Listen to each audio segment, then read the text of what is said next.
know, talk about orders of condition and things like that, because we had a couple deals like that where we were days away from closing and things that we thought were signed off on for years were not. So John, why don't you talk about and thank you for bringing that up. That is a big issue, particularly for folks who have properties that are on the waterfront or near any of the wetland resource areas.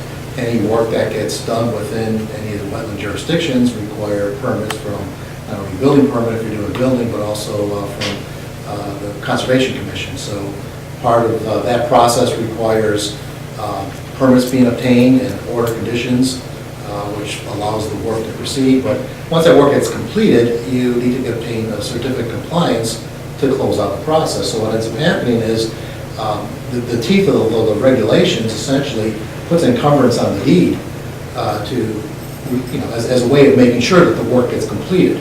So the process requires a filing what's called a notice of intent, which is exactly what it means. You notify the Conservation Commission of the work that's being done, and then again the teeth in the regulations is if order conditions get issued as part of that permit, and then it gets recorded at the registry, and so that goes on your deed physically. So and it stays there. It stays there until it gets. And typically, this issue comes up as a seller's attorney.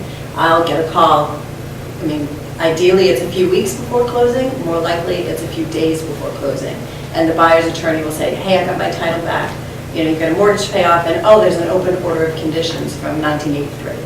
And that's where you come in. Yeah, right. And then a lot happens between so that. The closing won't happen without the certificate. And sometimes if it's a state order condition, that can take sometimes months. Yeah, it's hard. And a lot of doing so. Right. We worked on one recently where there was someone put in a catwalk, and it was all done, and we were getting ready to close, and the catwalk hadn't been signed off on by the state, and so money was held in escrow for close to 2 years until that was resolved.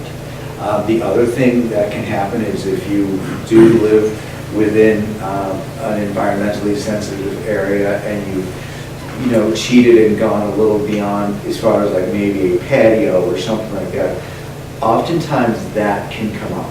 If if an attorney goes to start looking for information, well, the plan says this. Yeah, we had one situation where over 12 extra bricks that were over the line, and it caused quite a stir for a while. So. Yeah, so it's not that, as pricing in housing continues to go up, real estate values, the consumer is far more smart, they're far smarter, and they're far more educated, and they're far less apt to take on risks because they don't really have to. They want this to be a smooth transaction, and I know I use this example all the time. It's like if you're going out clothes shopping or just shopping in general, and all of a sudden you get to the line and there's this long line in front of you, like, do I really need all this stuff? And you either put it all back or you walk away. The same holds true with real estate of all different price points. We've had deals fall apart just because the buyer is like, it's too much for me. I don't need this. I don't want all this stress. So our job is, and that's why we're having this talk today, is to kind of, alleviate some of the stress or help prepare you so that there are less speed bumps along the way. If I could add to that, though, it isn't all about the buyer, and it isn't that the buyer completely controls your transaction. Massachusetts is still a buyer beware jurisdiction, caveat emptor, and I know we all have our own ideas as to what that means. In residential real estate, it means that a buyer needs to ask the question.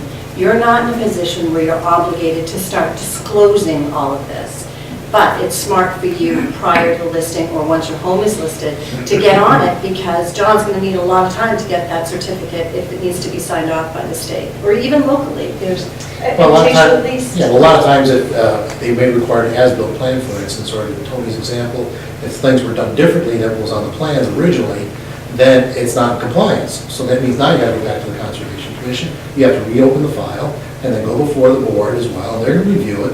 And depending on what the extent of the work was, if it's a great deal different than before, they may not approve it. they may have you take it out and restore it. So, that's where headaches come in for any of that process. So, and then it's not only that on the order conditions, there might be Board of Health restrictions on there. Another thing that we're finding out is anyone who's buying on the waterfront, and they may have a dock or a pier or shore protection or revetment or something like that, and it's in wetland and jurisdiction. It's not only the wetland conservation permit that you need, you also need a Chapter 91 license from the state.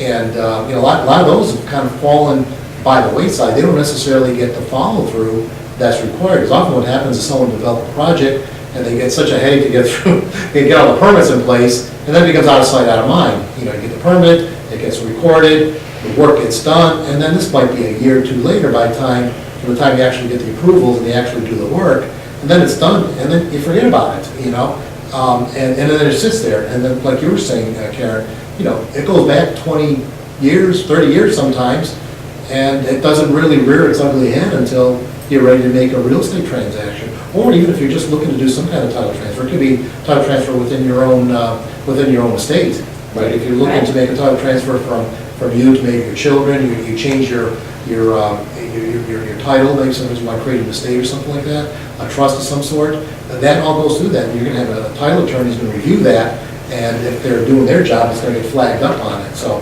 that case, it may not be as stressful because it's an internal, but if you're doing an outright sale in there, and in the process, it will delay that process. And some banks won't, some banks will, but some banks won't allow an escrow so that the closing won't happen without it. So if it's if you're dealing with your local conservation commission, maybe it can happen with an extension of the purchase and sale of your closing date. If it's a Chapter 91, and I think most of us who do what I do, is when we're reviewing a title and we see a 91 license, we're all over it because of what John said. And those processes take so long and there's so many sign-offs. And I had one recently in Mashpee where it was from 94, and we picked this up, and it took 2 years to sign off, and one of the problems was that the regulations had changed. It was for a dock, and they held the dock to today's standard as opposed to the standard in 94. So it was very expensive. So just even if you don't sell, just looking at and making sure those types of things are taken care of on your property is smart.